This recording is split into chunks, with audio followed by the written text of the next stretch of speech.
All right, so here we go. So again, so my name is Melissa Soto. I'm an associate professor at San Diego State University, and I am a math educator. I work a lot with elementary school students and teachers, and I provide professional development. And I'm just, again, thrilled that you all are here. I wanted to share the team. So I'm going to be your facilitator for today. Dr. Lisa Lamb is also here. She's the director of the San Diego Math Project, which is hosting and sponsoring this event. She is also going to be looking through the chat and making sure that everybody, gets, if you have questions, please feel free to write it in the chat. When we thought we were only going to have a few people sign up, we were going to have it open and open mic and everything, but we have over 200 people that have responded and replied. And so we're going to keep it to try to keep the questions to the chat. And so if you have any questions, please feel free to join that in the chat. And we also have a guest online teaching expert, Dr. Jace Hargis. He's going to be here, and he's going to be posting a lot of the links that come up for us so that we are so that you have access to all of those in the chat. So watch out for his name to join those links. So before we get started, I have a folder that has a lot of resources. So this particular screen, Google Slides is going to be there. And so there's also some other folders with other resources. So that's the website. You can also click on the the QR code here to get access to that. The recording is going to be available in about a day or so, so I'll also post that as well. And also, if you would like to subscribe to receive emails for upcoming events, please feel free to do so in this at this link here, and you can have access to some of our future sessions that we have going on. Just a little kind of Zoom essentials. When you go to the Zoom link, or in the Zoom link, we're going to keep your microphones muted. Also, if you want to keep your video turned off, that'll minimize lag time on your end. And we have also there's a participant button. So if you go to the bottom of your screen, there's a button that says manage participants. So you can click on that, and that's where you'll be able to see where you can raise your hand if you have a question. You can put up a thumbs up or, thumbs down, or if however, if we ask a question, you can say yes, that sort of thing. And then the chat button as well. If you click on the chat button, you can send an email, send a message so that we can answer any questions that you have. So let's get started. So our session learning outcomes for today is we're really going to focus on number sense. And so we'll be able to define number sense and explain why it's important in mathematics. We're going to integrate some universal design for learning guidelines so that we can support all learners. We're going to engage in virtual manipulatives because that's what, this is what you're here for. And we're going to identify ways that you can use them with your students. And most of all, we're going to have fun. So that's my main goal. So the first thing that I would like for us to do, I want us to go ahead and just jump right in. And so the first, we're just going to jump into some Rick and Rex. And so what I would like for you to do is I would like for you to build the number 6 in as many different ways as you can using these Rick and Rex, and this at this website, and the website is in the chat so that you can click on that, open it up. And if those of you that are unfamiliar with Rick and Rex, there's a picture of them right here. They were developed in the Netherlands, and they really help support students in visualizing groups of numbers, particularly groups of 5 and groups of 10.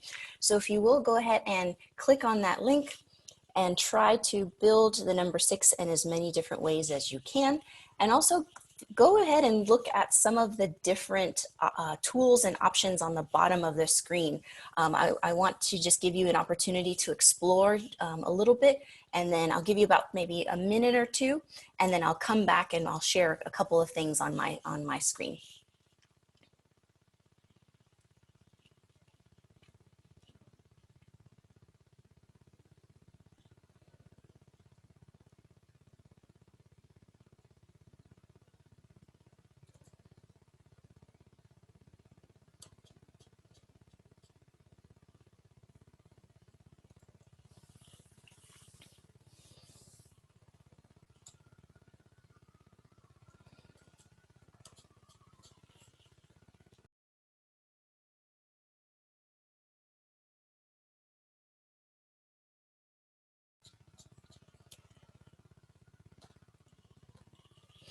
So somebody just asked if I can see what you're building, and the answer is no, I can't see what you're building.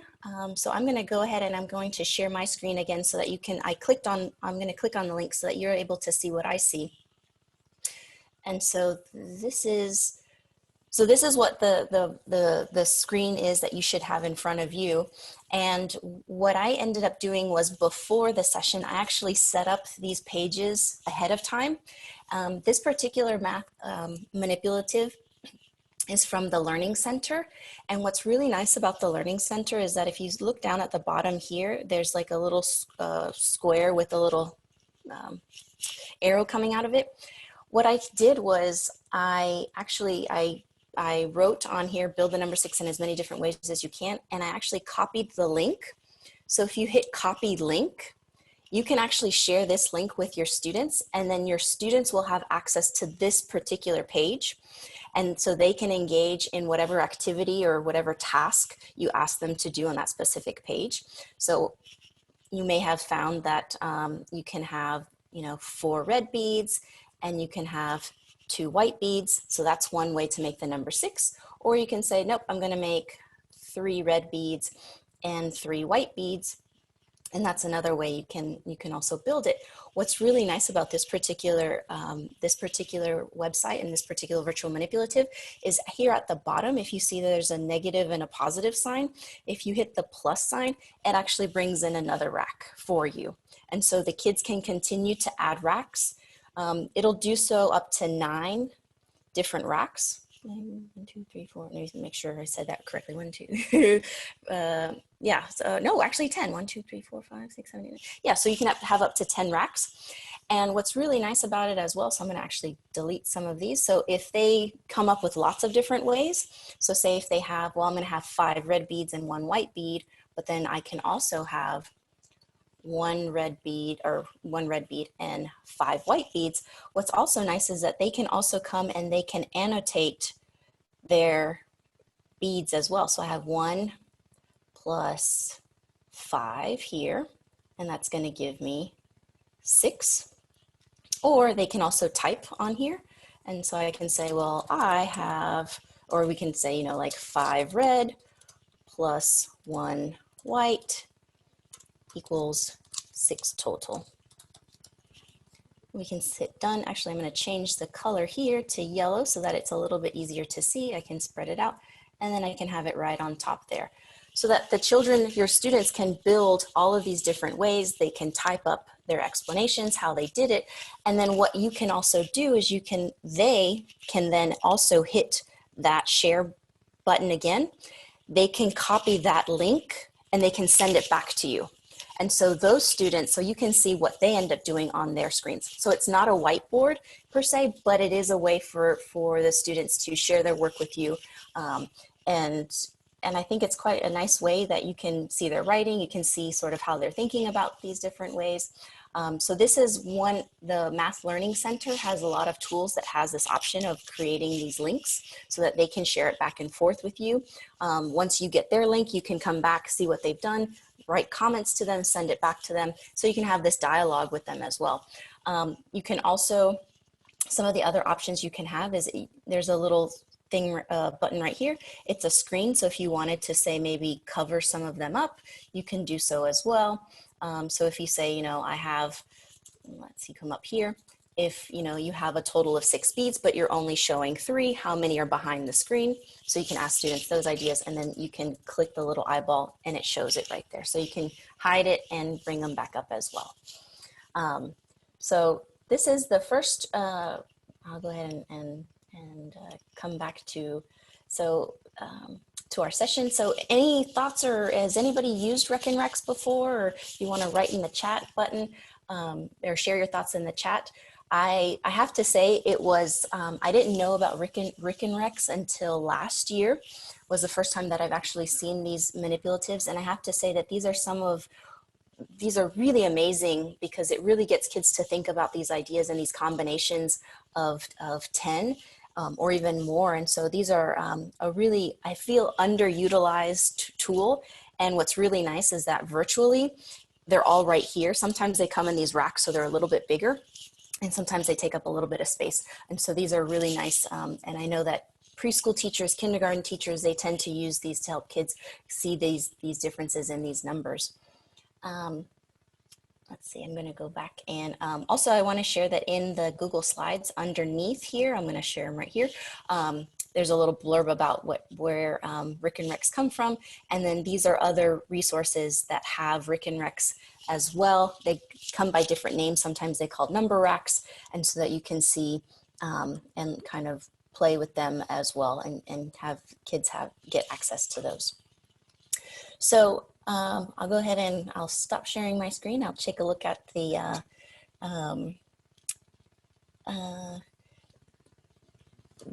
chat, and just so lots of yeah. So these are really great to have as virtual, and so so that's a nice little so I wanted to start off first of all with a nice activity that I feel like this is also something that can be used across grade levels as well, especially if you start adding more of the racks to go along with it. So going from there, so I'm going to keep on moving along and trekking along. So why number sense and why virtual manipulative? So why did we decide to do this particular session? And so I'm going to actually present my screen now so that I can bring in some things. So as most of you know, we are in a crisis. We are in a pandemic. And so many of you found out on a Friday that your students were leaving and that you weren't going to be coming back. And we weren't sure when things were going to be coming back, or when or if we were going to be coming back. And so some teachers, they started going and they started packing up manipulatives, making packets. And so one of the things that I highlight, and I've seen on Twitter, is, lots of teachers that have been dedicated and making these packets for their students. And one thing that I wonder about, and sort of it can happen, is that sometimes these packets can be more geared towards procedural or drill and kill. And so this brought up a question of mine of like, how can we reimagine and have meaningful virtual math experiences and provide these virtual math experiences for our students? That's not so much focused on drill and kill, but that can focus on number sense and problem solving. And then what I also started to see was I started to see these amazing pictures on Twitter of teachers and district leaders creating physical bags of manipulatives to send home.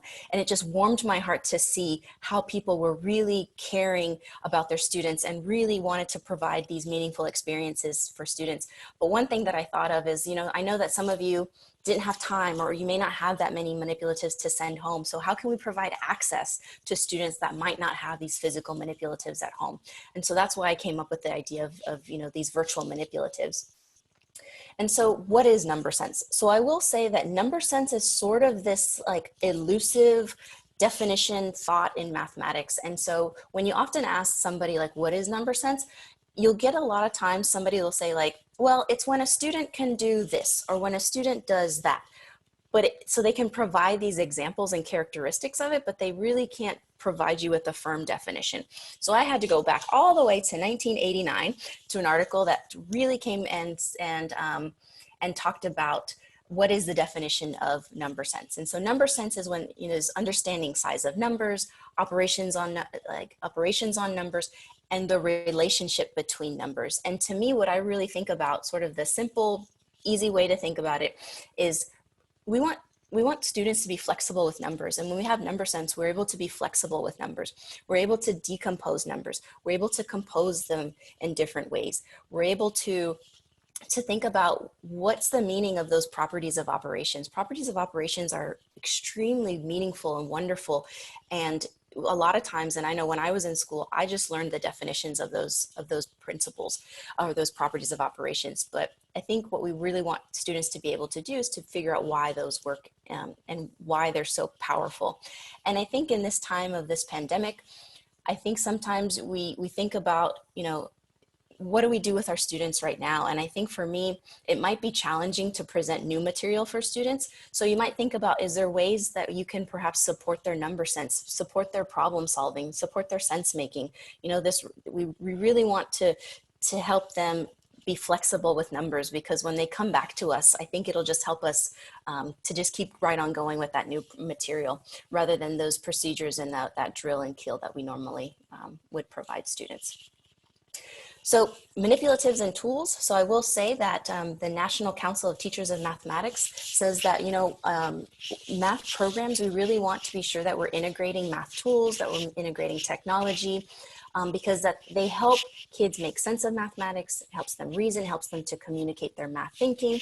And these are, one thing about manipulatives and tools that I want to be sure that we focus on is that they are not solution strategies. We use tools, we use manipulatives to use to solve to solve problems in different ways. And so I just wanted to make that distinction there. And that sometimes kids use tools to make sense of the mathematics, and other times they'll use the tools to help them communicate their thinking. Perhaps they're thinking of something and they know how they can see it in their head, but they may use those tools to then be able to communicate their thinking with others. And I will just add this on here that all students should have access to manipulatives, not just lower elementary grade students. All kids should have that. And I will say that in this time where we're going online, virtual manipulatives won't be the answer to everything. If you haven't used manipulatives, if students haven't used manipulatives, the physical ones, it will be challenging for them to use the virtual manipulatives, because we want to be able to make those connections between the physical and the virtual manipulatives. And so what are these manipulatives? So we have these physical ones. They're concrete models that can be touched and that can be moved. So it's really nice for kids to be able to see and practice and kind of move things all around. Whereas virtual ones, they're interactive, they're web-based. They're these visual representations of an object. And so we have these little linking cubes. So we have them in all different colors. These are the real ones, but here we can see that these are the virtual ones. They look, they touch, they feel. Actually, no, we can't feel them because they're virtual, so that we can't feel them. But they're very similar to the real thing, and so in this time and age, it's been a really nice opportunity to. They've done a whole lot of stuff. Oh, it looks like we have a question in the chat. So I'm gonna stop sharing real quick and see in the chat. Oh, is it my, okay. Is that better now? Is the sound better? Okay, I'm sorry. I get excited and so I move my hands and everything and my microphone is right here. So I apologize. Sorry about that. Okay. All right, let me go back to sharing my screen now. All right. So now what I would like for you to do is this idea of the virtual manipulatives and being very similar to real objects, and even sounding like real objects, is I would like for us to look at this particular, there's two websites so that have virtual dice manipulatives. So the first one is didax.com. And Didax is actually a company that makes physical manipulatives. I'm not endorsing them in any way, but they do have an option for some manipulatives. So I'm going to go ahead and click on here and take us there. Oh, let's see. So I'm going to. And so if you look, this one is pretty simple. There's not a lot of tools. It's not super intuitive of what you can do with this one. But if you just take the little dice and you kind of move them over, grab them and you can move them over, you can pull out as many as you would like. I have at one point I was playing with them, I pulled out about 20 of them at once. You can definitely pull out a whole lot more. What's really nice with this particular manipulative is that you have, these pips on here. So you can it helps support students with subitizing. If you have students that aren't quite there yet or would like to or if you would like to focus on the numerals and them identifying numerals, you also have these other dice that have just the numerals. You can change the colors. So you can turn some green, you can turn some red. And then what's really nice is that you can then click this little button right down here with the two dice and you can shake them. And so it just goes in. So that's the first one that I wanted to show you. I'm going to go to the second one. The second one is the toytheater.com/dice. So if you click on that one, you have up here at the top options for different dice. And so you can pick whichever dice you would like. You can, for here, you can only have a maximum of 5 of them. And once you've decided on those, you can throw those dice. So what I would like for you to do is I'm going to come back to I'm going back and forth. So if you come back, here's the task that I'd like for you to do is I'd like for you to roll 3 dice and add the amounts that you get.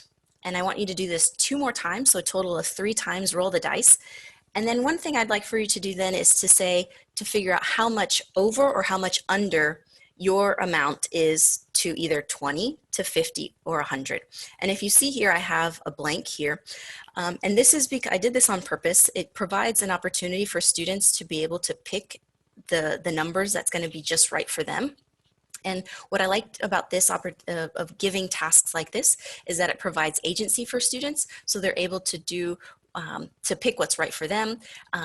It's a way to differentiate as well, so that students can solve and can enter the task at their level, and so it's just a really nice way to support kids and in sense making and in their solution strategies. So I'll give you some time to play. Make sure that your volume's up, especially on the toy theater one, and go ahead and play with some of these for a little while, and then I'll come back and check on you to see what your thoughts are.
All right, so oh, so I see some people are having some fun with the dice. Somebody asked if there's a way if the dice have fractions on them, and I don't believe these do, and I'm not sure if they have one. But we have a response from Ruben, and Ruben says that you can roll 2 dice and make a fraction out of it. So I thought that's a really nice way to kind of use that and think about it. And also, Dr. Johnson, Dr. Nick Johnson is here from San Diego State, and he says that one way to do fractions is to make 2 different colored dice and then designate one color as a numerator and the other one as a denominator. So lovely, I love that. And Jessica Cornish said said that with the first set of dice, the first one that we talked about, it does allow that opportunity to subitize and to practice subitizing. For those of you that may not know what subitizing is that idea that you can look at something and able to determine the amount without having to count each individual dot and idea. And I love that you noticed the sound for the second one, the toy theater. I have to tell you that some colleagues of mine shared that with me, and we were on a Zoom and they were talking, and I was there like pushing the dice and rolling the dice because I just loved hearing the sound, and so I was a little bit distracted. But I think it's a really nice way to think about that. It says, do you, another question was, how do you add the task to be completed, or would you write this elsewhere? So this is one thing about, and why I'm sharing lots of different websites and virtual manipulatives, is that these two particular ones don't have a space where you can write the task on the website. So that would be something that you would have to maybe write someplace else, maybe on a Google Doc or someplace else, so that you can then have the students go someplace else.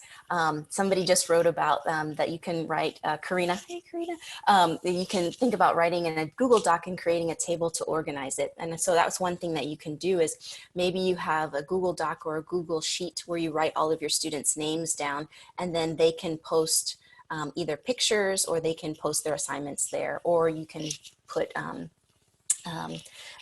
you know, the links there.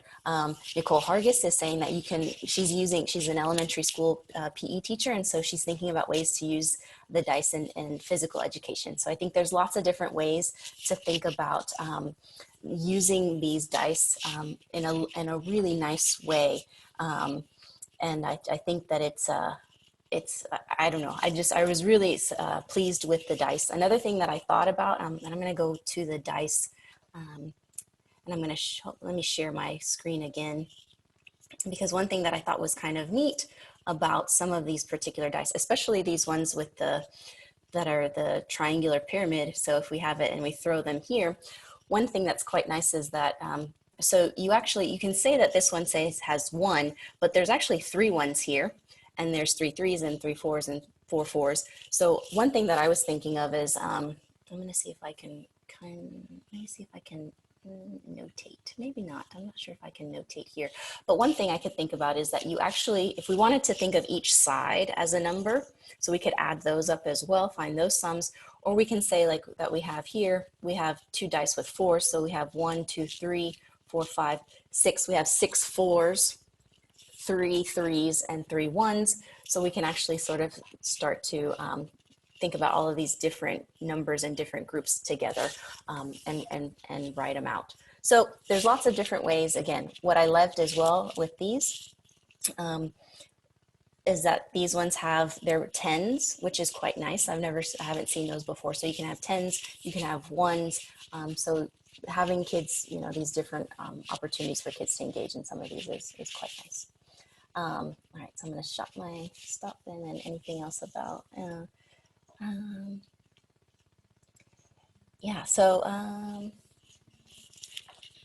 yeah, so somebody said that if you're zooming and you can use the dice on your screen and you can annotate them with the zoom feature.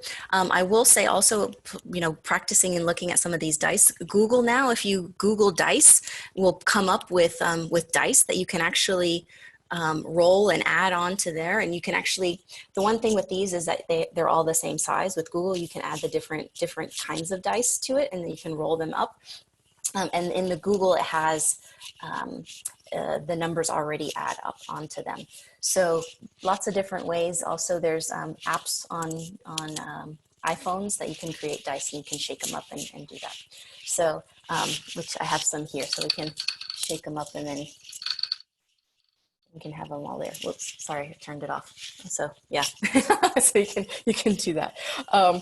So, all right, so I'm glad you enjoyed the dice. So let's move on now to some of the next ones. So come back to here. So if we think about, so one thing to think about also with, and I had mentioned this, that if students haven't used sort of the physical representations of manipulatives, that it might be sort of this challenge to go to the representations on the virtual websites, or use the virtual manipulatives. But one thing is that we want to really provide opportunities to have multiple representations of mathematics. And so that's why I wanted to share different manipulatives with you, because I think allowing students to see that there are all of these different ways of representing numbers and all of these different ways of representing or using these manipulatives, it just helps support students in making these different connections. And so the NCTM again says when students learn to represent, discuss, and make connections among mathematical ideas in multiple forms, they demonstrate this deeper mathematical understanding and enhancing their problem solving abilities. So I think these manipulatives provide these opportunities to have these multiple forms. And so one of the things also is that there's this concrete representational and abstract model that we have. And so one thing that we want to be sure is that a lot of times some people just jump straight into the abstract with numerals or with equations. And so we want to be sure that we provide opportunities for kids to build meaning of these representations. And so whenever we can, we want to start with the concrete. So here we have the base 10 blocks. And from there, we then can show sort of these more representations of the base 10 blocks. And again, as teachers, what we want to be sure that we're doing is that we're making those connections of how are these similar, how are they different? And then from there, then going to the more abstract again. So this helps students develop a deeper meaning in their understanding of different mathematical concepts. And so I did want to share, I'm not going to spend too much time on this because I want to share some other manipulatives, but the Universal Design for Learning, that's what UDL stands for, has these guidelines. And so these guidelines really provide us with support on how we can engage students and provide multiple means of engagement, multiple means of representation, and multiple means of expression. And so what I think about manipulatives, and especially these virtual manipulatives, it provides individual choice for students. They can pick whichever manipulatives that they want to use to solve problems. They can use them in any way. They can solve the problems in any different ways. So we're allowing them to use what they know to solve problems and kind of build from there. Also, what it does is that these manipulatives help provide, support from, mathematical notation and symbols, and really trying to understand what those mean and how they're represented. And another thing that they do is they also provide opportunities to have multiple ways of communicating their thinking. And so I just wanted to put this up here. I'm not going to spend a lot of time on this, but feel free to go to the CAST website, and it has these UDL guidelines. So thinking about how we can support all students and especially in these times when we're not there one-on-one to support them. All right, so here's our next virtual manipulative that I would like for us to use. And so these are base 10 blocks. And so here is a specific link that is being posted in the chat right now. So there's actually two tasks here. So the first one is build the number 374 in at least 3 different ways using the base 10 blocks. And then the second task is after you've built the 374, I'd like for you to solve the following story problem. And so the story problem is Costco had 374 rolls of toilet paper. And so I thought I'd stick to something that is very current in probably relevant to students. They're probably like, oh my gosh, Costco has toilet paper. Oh my gosh, I need to go there. But that's why we put had. They don't have it anymore. They had 347 rolls of toilet paper. They placed 10 rolls in a pack to sell. So how many customers got a pack of toilet paper? So thinking about, you just built this number. How can you perhaps use what you've done in this building of the number to then help you solve this particular problem? So if you go up to this link, this one again is that Math Learning Center. So the task is on there. So I'm going to give you some time to build and play with the tools and see if there's anything that you notice, anything that stands out to you in this particular task.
So, so questions that are coming up. You do not need to be a member of the Math Learning Center to be able to use these.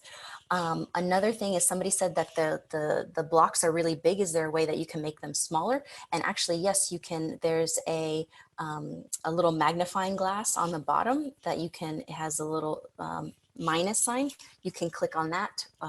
You can click on the base 10 block. You can click on that and it'll make it smaller for you.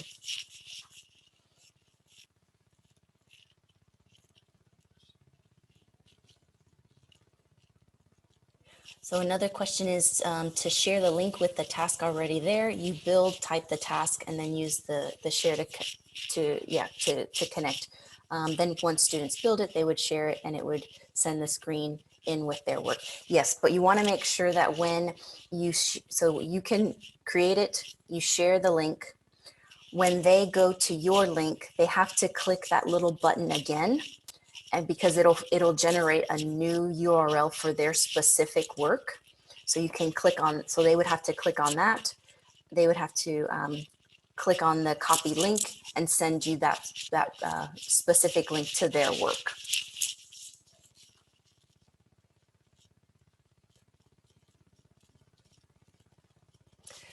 So a question was, would you introduce the problem before the students create the number? You can. I sort of did two tasks in one. One thing that you could do is if you are, so those of you that have done some cognitively guided instruction work with us, know that this particular problem type is a measurement division problem. We have the total number of items. We have how many items are going into each group. We just are trying to determine how many groups that we have. So you can actually pose this as a separate problem in and of itself. So you do not have to do them together. You can have them as separate tasks. I just wanted to have both of them together so that you could play around with some of the tools and some of the ways that you could use this particular manipulative with them. So it says they can overlap, which is super cool. Another thing is that you can have them change color, which is quite nice. So I'll go ahead and share my screen with this particular problem here. So we have them here, so I was able to make them a little bit smaller. So if you didn't notice, down here at the bottom, you can also have them change color so that the hundreds flats are red, the tens are green, and then the units are 1. So you can drag them over, you can click on them. If you go to the bottom as well, let me see, so if you go to the bottom as well, you can actually, if you click on one of the items, you can actually click this button right here, which is the duplicate, and so you can make more of them. They can come out that way. One of the things that's really amazing about this particular tool, and I'm not sure if you saw this or not, but if you click on them, you click on this sort of, it looks like a waffle on the bottom here. If you click on this one, it actually breaks them up into tens. And so if you click on it, you can move the 10 around. And then if you wanted to, you can then go and you can even break that up into ones. If you wanted to go, oh, I made a mistake, I want to go back, you can click the one right next to it and it brings it back to the 10 or back to tens. And then if you did want it to bring it back to hundreds, you would have to click click and then hit shift, and so highlight 10 of them, 9, 10, and then it highlights again so you can bring them back together into the hundreds. So what I love about this is that you're able to bring them to decompose the numbers, you're able to break them apart, you're able to bring them back together, and it's a little bit easier than if you had sort of these individual pieces in the physical with the physical manipulatives. Other things you can do is you can kind of flip them around, which is nice. And then again, you can add the text box. You can add writing to it. If a student wanted to annotate it as well, they can go through that and annotate it as well. So lots of nice ways of going that way. Let's see if there's anybody. Could you share a screen and show the sharing option one more time? Yes, I will definitely do that. So I'll go back to here. For the Math Learning Center, these manipulatives do work on iPads as well. So kids can use them. here. So I'm going to come back down to it's the little square with the arrow pointing out. So if you click on this, one thing that you could also do is you can have kids share images. They can save an image or they can copy the image of their work. So take a picture of their screen and they could share that with you. Or what you could do is just have them copy the link. And so if you click on that, then it's copied their unique link. And then wherever you would go, you could go, you'd want them to post it, that you wanted it in an email, if you wanted it in a Google slide or Google document, you can have them copy it there. There's also a code that you can use, but it just seems you can add the, you can just, use the code. To use the code, you just click on this little link and enter the code there as well. I think the link, I don't know, I liked the link better, but that's another option as well to do that. Let me go back and stop sharing and then check on the, so we do that. So it works on the iPads. Let's see.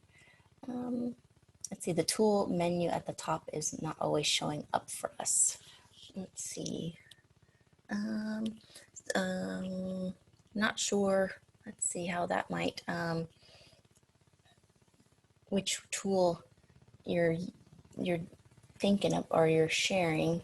But another option that I wanted to share about this particular, so let me go back to, whoops, sorry. I'm hitting all kinds of things here. Let me come back here. Another option that I wanted to share that I thought was quite lovely. So I'm going to go ahead and clear my screen. So this one, it'll go back here and you can either go back to the start or you can clear the entire screen. But one thing that I thought was quite nice is there's these little things here on the side. I wasn't quite sure exactly what they were until I started to play around with them. But there are these sliders that then you can move them and create. So if you have here, there's 5, 10, 15, 20, 25, 30, 31. And then if I come over here and if I kind of create this little T here and I can spread them here. What's nice about this is now we have a grid and now we can create an area model for the manipulatives. And so one thing we can do is we can start to place these here and they kind of start to line up. And so now we can have kids create these area models. And I have an example in the next slide coming up next. So I just wanted to share that really quick, but I want to kind of move on to the other ones. So again, I think the base 10 blocks are one of the most versatile tools because we can compose numbers, we can decompose numbers, we can have addition, subtraction, support students in their base 10 understanding for addition and subtraction because they have this visual model of regrouping. We can have multiplication and division. Again, we have these, we can make arrays, we can make area models, which I'm gonna just quickly go next to the next page here. And so I made this one up before. So using those little sliders, I made 21 and I made 12. And so then what I did was 21 times 12. And by building the blocks and using the different colors, now you can see how you can decompose 21 into 21, decompose 12 into 10 and 2, and now we have this visual model of the distributive property and how those pieces all come together and work. So now we can start looking at these partial products. So we can use this tool from first grade all the way up to the older grades that are now looking at multiplication and using the area models to solve and again showing the distributive property and how we can decompose these numbers. So I'm going to come back. Another thing is there's another tool that they are using in beta right now, which is a partial products link. So, and this is also with the Math Learning Center. And so you can find partial products. The only difference here is that you can only make a square or the square up to 50 by 50. So if you're asking students to multiply larger numbers, this won't necessarily work. I think they're still trying to make it. But one thing that I was really excited about this afternoon, I was playing around with it. And so I did, 15 times 27 and I asked it to make it. So it makes the area model right there for you. But what's nice and amazing about this particular tool is that it has these sliders. So now we can slide across. And so now we can say 27 is 2 and 15, and excuse me, 25. 15 is, let's say, 5 and 10. And then I thought, I wonder if we can make it even, if we could break down this 25. Actually, before I say that, if you look down at the bottom here, you can see that, again, it shows has this, these partial products down here, and they highlight the corresponding spots, which is quite lovely. But then I was thinking, oh man, this 25, I wish I could like break it up even more. And I was like, I wonder if, and I started to, and now it starts to break it up even more. So I don't know if, like, I can't hear you, so I don't know, but like when I saw this, I was like, oh my gosh, this is so amazing. And so you can break it up into all of these different amounts as well. So even further decomposing these different chunks. One thing that's nice about here is that right now it doesn't have answers. If you wanted to show the answers, you can bring it down and then it'll show you all of those partial products here and how they come together to make the total of 405. So another tool that I just wanted to quickly share with you all. I'm going to go ahead and stop and see if anybody has any thoughts or idea about that. Oh, sorry, watch my hair. So that's a nice addition that they have for these tools. One thing that you may have noticed is that for these particular base 10 is that they only have unit cubes, 10 rods, and 100 flats. And so if you are looking for something that has thousands, I found this website on the internet. And so this is, oh, maybe, hold on. Maybe it found out that I was using it and not able to. Let me see if I can come to this tool down here. Sorry about that. Oh, so okay. So the current link in there is, the link is in the notes page. It does work, but this particular, it's a textbook, but I was able to find a link to it on the internet. If you come down, this is an activity that's called show. So you can hit the show. If you go down to the bottom where it says thousands, now you can start to click and add thousands here. And what I like about this particular tool is that it'll regroup for you. And if you wanted to regroup another, you can keep going. But then what I thought was even more amazing was that it can regroup it back the other way. And so you have these different tools and you can fill them up. I was able to get about 13 of these thousands into this little square. They weren't the nicest lined up, but if that's something that you're interested in or want your students to think about, going into the thousands with virtual manipulatives, this one is a nice option, again, because you have that regrouping both ways, which I really liked a lot. All right, so let's go back to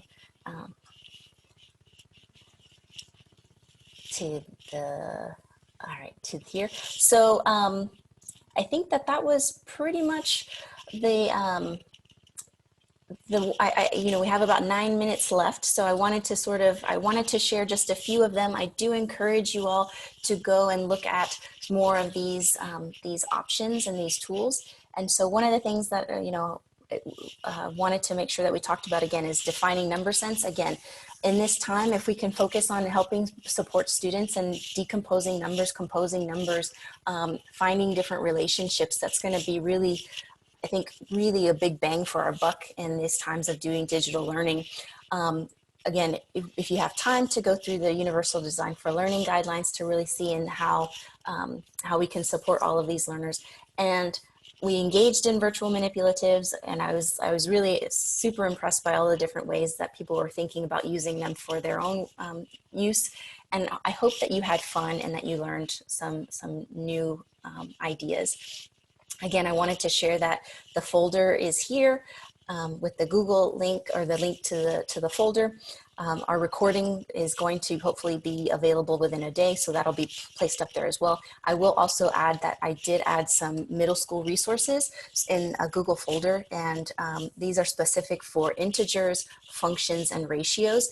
And they're not so much virtual manipulatives, but they're these applets that students can use and kind of see how they go from there. So I wanted to go ahead and sort of see if there's any questions. I'm going to stop and I'm going to go to the chat and see if we have any questions.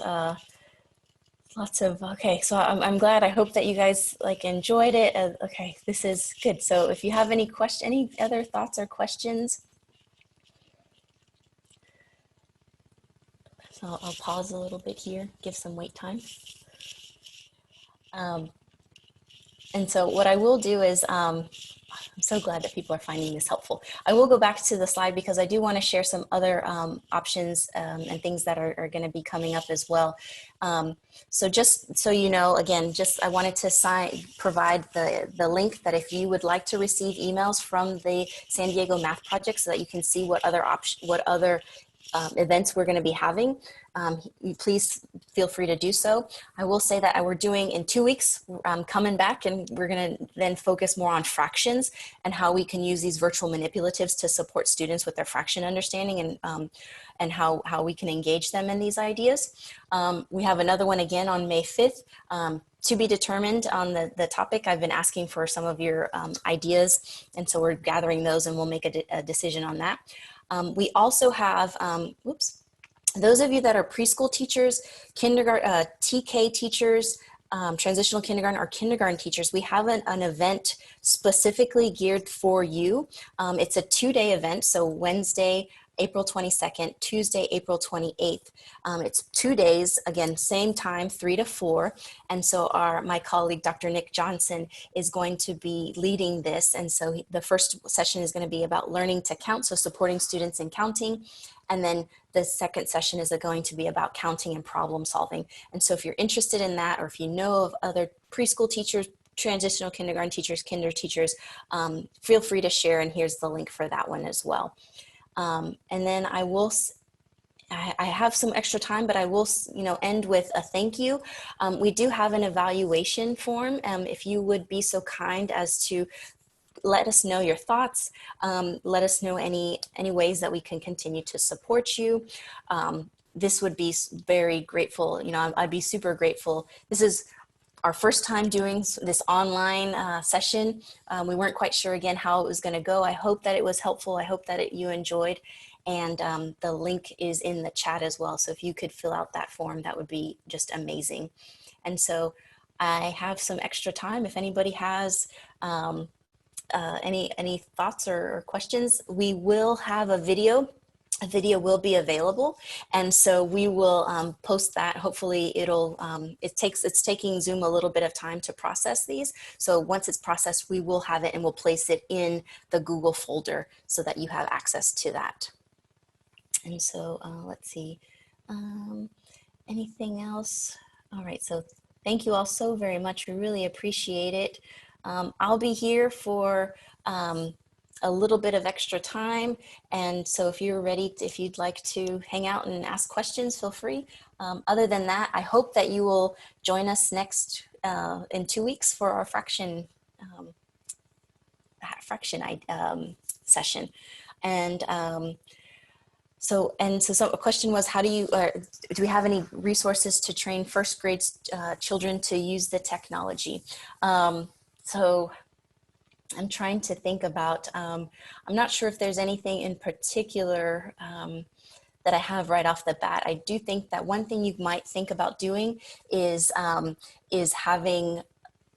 maybe creating some small videos where you record yourself, maybe sharing your screen, and you can maybe point and click on things for the students to be able to follow along and to try and practice. And so there's some people that are writing. So somebody says that Loom has you can make video tutorials and walk students through the features. So that's one option that you might be able to use. I think that's one of the best things is to be able to to walk them through. And I think it's more meaningful if you do it versus if somebody else were to do it for them. So that's sort of the option, or that comes to my mind immediately.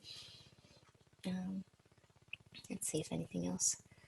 And you can also do it through Zoom as well. Yes, thank you, John Lee. So you can also through Zoom, you can have, you can share your screen. Also, not sure if many of you know, but in Zoom, when you share your screen, there's an option for a whiteboard. And so you can write on the whiteboard as well. And if you have options, if you have your settings set, so you can actually have the students write on the whiteboard as well. And then you can download that as a picture and you have that available for them as well. And another thing is that if you make it also for parents to be able to see it as well. So any other questions or thoughts? Okay, prior question. On the Learning Center base 10 blocks, how do you remove the blocks? So the blocks, I believe that there is a place, let me go back to those.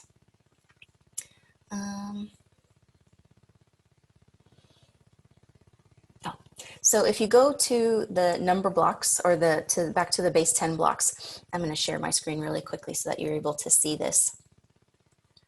So if you click on the base 10 block, there's a little trash can on the bottom. Let me raise my screen a little bit so that you're able to see it. So then you can click on it, and then there's a little trash can that you can click on and it'll erase the base 10 block. So you can do it that way, or if you click this little cycle here on the bottom, that can, it'll erase everything that's on the screen. So you have that option as well. Let's see, anybody else? All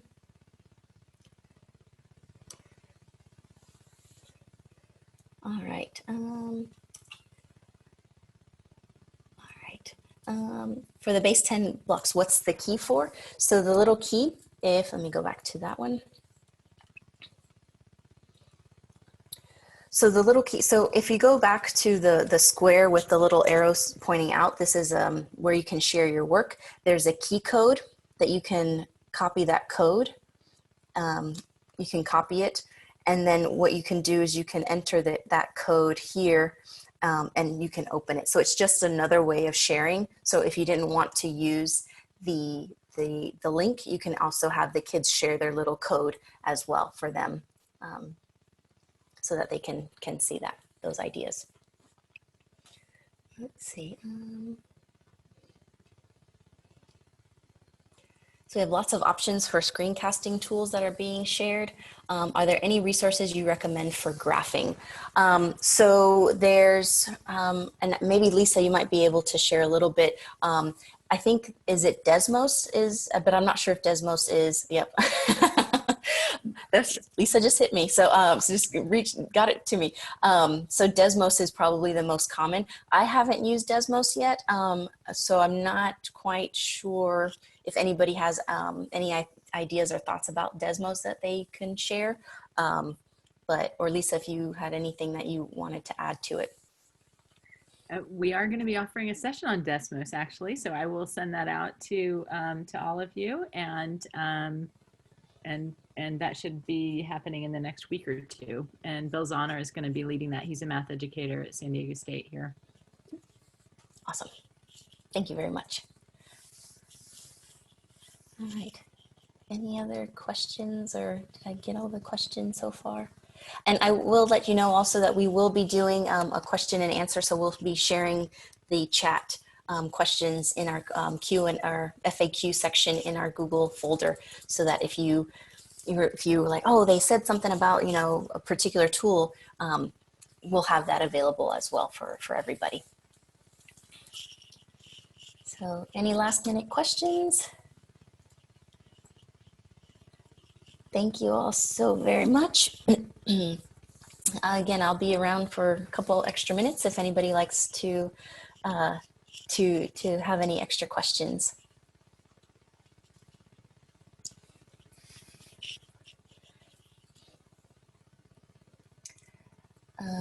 Let's see, any grade specific sessions?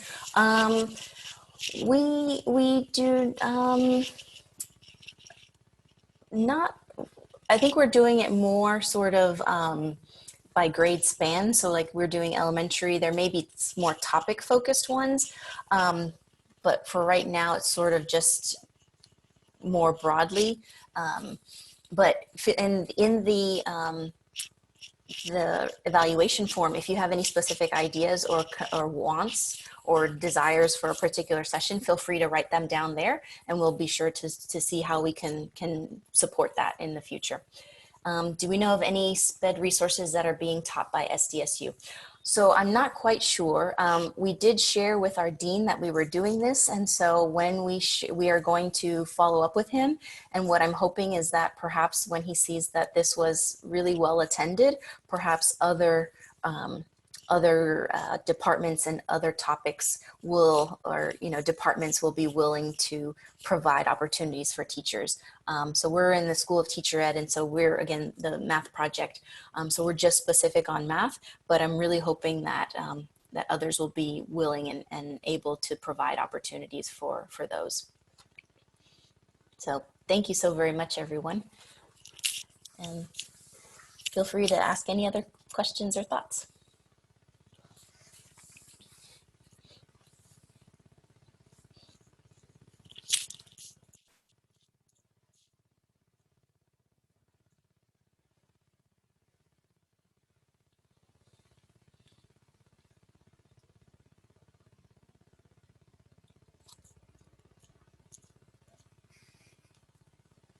Thanks so much, everyone. Please take care.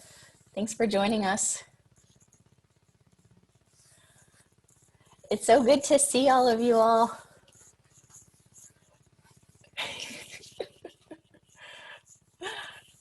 Thanks for being here.